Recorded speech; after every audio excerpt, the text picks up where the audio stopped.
வந்துட்டியாடா நீ? அந்த கதவை கொஞ்சம் மூடுறா. அந்த கதவை மூட சொன்ன. என்ன பாக்குற? இந்த டோரை மூடுறா, பொறம்போக்கு நாய.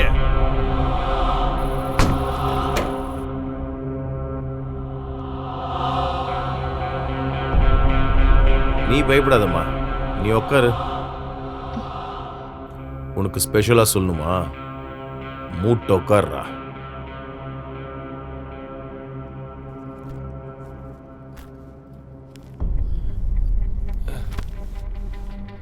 அதுல இல்ல, கீழே உட்கார. கீழே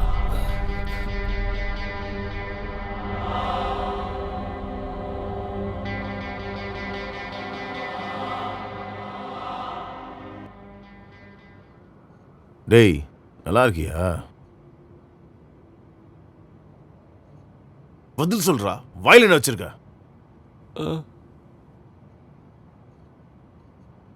என்னடா, என் காசு என்னாச்சு?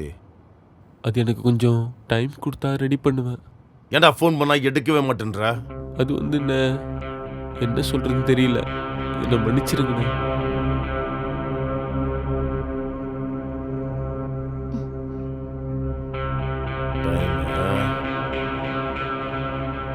இன்னும் எவ்வளோ நாள்? ஒரு ஒரு ஒரு வாரம். நம்பலாமா?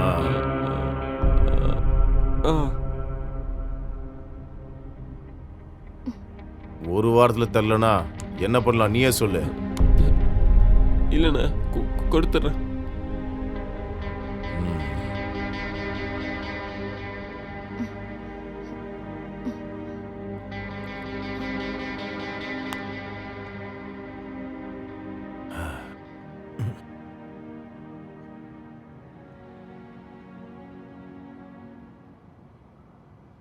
ஏம்மா, நீ கொஞ்சம் எந்திரி, என் கூட கொஞ்சம் வாமா. உன்கிட்ட ஒரு விஷயம் சொல்லணும்.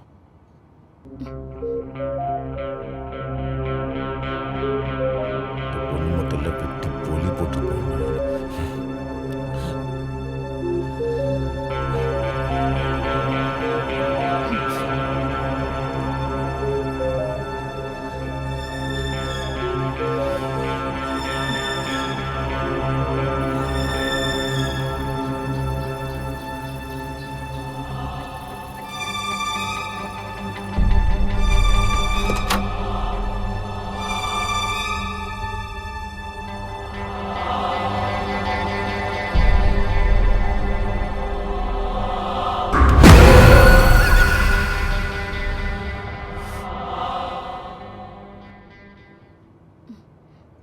எல்லாம் பார்த்தல்லம்மா, நீ கொஞ்சம் யோசிச்சு பாரு.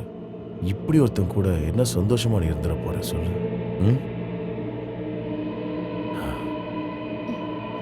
உன் புருஷனால அந்த காசை திருப்பி கொடுக்க முடியாதுன்னு நல்லா தெரியும். இன்னைக்கு நான் அமைதியா திரும்பி போறது உனக்காக மட்டும்தான்.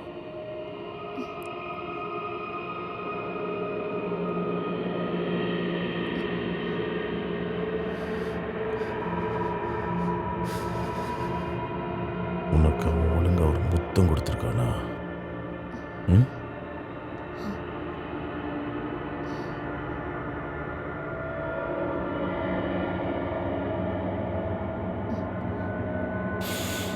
சந்தன வாசம் வீசுது உன் மேல. இந்த கடன் தீர நான் ஒரு வழி சொல்லவா? இந்த அழக நானும் கொஞ்சம் அனுபவிச்சுக்கிறேனே. உன் புருஷனை விட்டுட்டு என் கூட மட்டும் இருக்கணும்னு சொல்லலை நான், புரியுதா? நான் வரும்போதெல்லாம் உன் மனசோட கதவை எனக்காகவும் திறந்து வைக்கணும். இதுக்கு நீ ஒத்துக்கிட்டனா அவனோட கடன் எல்லாம் தீந்துரும். உன்னை நான் மகாராணி மாதிரி கடைசி வரையும் பார்த்துக்கிறது என்னோட பொறுப்பு. நீ ஒத்துக்கலன்னா ஒரு வாரத்துக்குள்ள என் பணம் எனக்கு வேணும். அப்படி உங்களுக்கு வெப்பாட்டியா இருந்து எனக்கு ராணி மாதிரி வாழ வேண்டாம். உங்களோட பணத்தை நாங்க எப்படியாவது கொடுத்து முடிச்சிடுவோம். இன்னும் கொஞ்ச நேரம் இங்க நின்னீங்கன்னா என் கையோட வேகம் என்னன்னு தெரியும்.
மன்னிச்சிடுமா என்ன?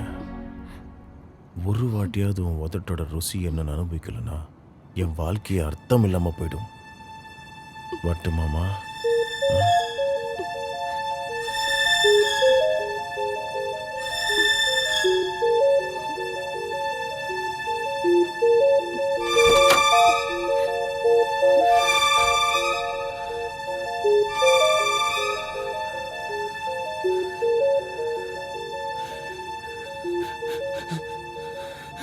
டேய், நான் ஃபோன் பண்ணுவேன், கால் அட்டன் பண்ணு.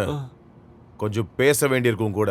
கடன்ல இருந்து எப்படி உன்னை காப்பாத்திக்கணுமோ அதுக்குண்டான வழியை நானே ஏற்பாடு பண்ணி தரேன் உனக்கு. புரிஞ்சுதா?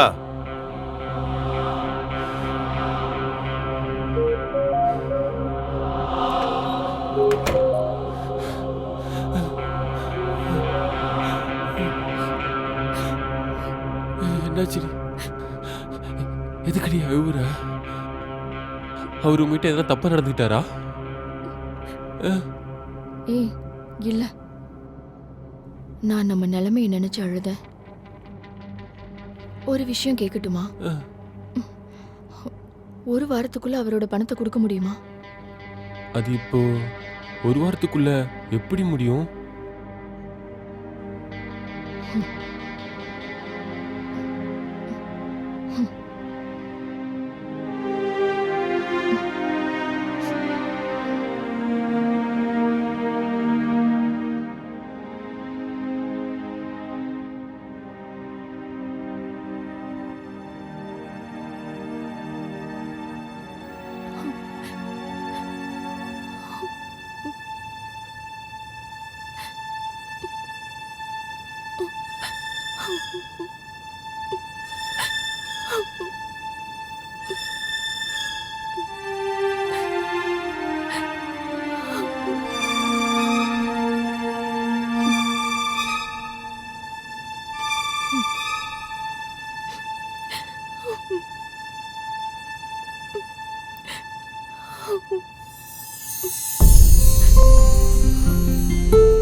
எனக்கு என்னதான் ஆச்சு?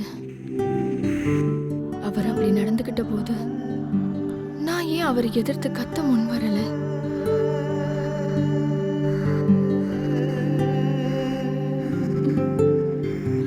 அவர் எனக்கு விலை வச்சிருக்காரு.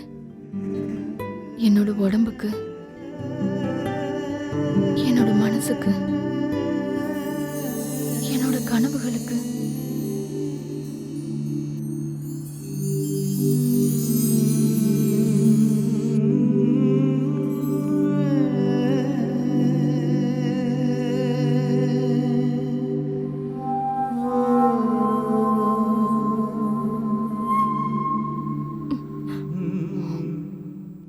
எவ்வளோ தைரியம் அவருக்கு! அதுவும் என்னோட புருஷன் ஒரு கதவோட பின்னாடி இருக்காருன்னு தெரிஞ்சதுக்கு அப்புறமும்.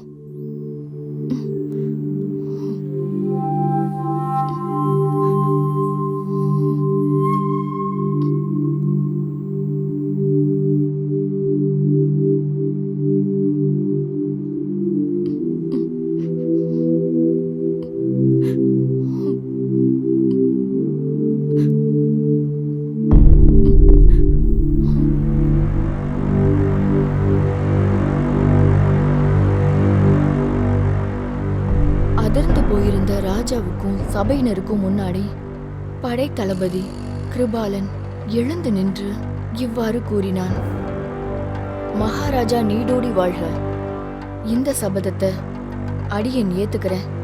ரஜபுத்திரர்களோட இரத்த குணம் என்னன்னு இவளுக்கு தெரியப்படுத்துறதுக்கும் ராஜசபையில நின்னு தைரியமா எதிர்த்து பேசின இவளுக்கு ஒரு பாடம் புகட்டவும் அடியேன் ஆசைப்படுறேன்.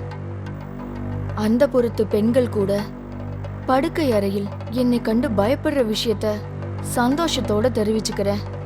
இவளை என் கூட அனுப்புறதுக்கு நீங்க உத்தரவு கொடுக்கணும்னு தாழ்மையோட கேட்டுக்கிறேன். மகாராஜாவும் அதன்படி உத்தரவு கொடுத்தார்.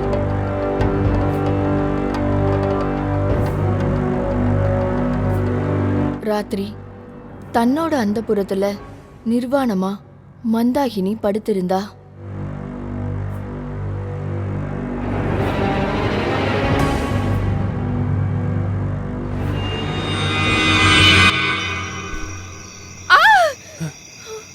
என்னாச்சுடி?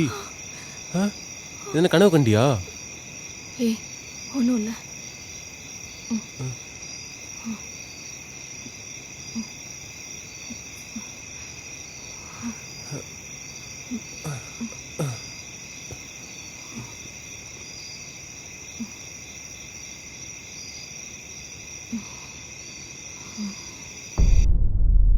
ராத்திரி கோபத்தோட எழுந்த மந்தாகினி அவள் கிருபாலனை பார்த்து கோபத்தோட விரல நீட்டி, நீயா ராஜ்யத்தை காக்குற போர்வீரன்? ஒரு நிமிஷம் கூட என் உடம்புல இருக்கிற ரூமத்தை கூட சந்தோஷப்படுத்த முடியாத நீயா ஒரு ஆண்மகன்? நான் பார்த்த இடுப்புக்கு பலம் இல்லாத எத்தனையோ ஆண்மகன்கள்ல நீ மிகவும் தகுதியற்றவன்.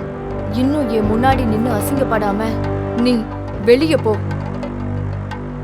ராஜசபையை நோக்கி ராட்சசி மாதிரி நடந்து வந்த மந்தாகினி ராஜாவும் ராஜசபையும் அதிர்ந்து போயிருந்தது. மந்திரி ராஜாவோட காதில் இவ்வாறு கூறினார். ராஜா, விஷயம் சின்னதில்ல. தோல்வியுற்று இருக்கிறது ராஜ்யத்தோட படை தளபதி. ஒற்றர்கள் வழியா இந்த விஷயம் எதிரி நாட்டுக்கு தெரிஞ்சா நம்ம நாட்டுக்கு வரப்போறது பேராபத்தா இருக்கும். ராஜா ஒரு நிமிஷம் யோசிச்சுட்டு தலையில கை வச்சு உக்காந்துட்டாரு.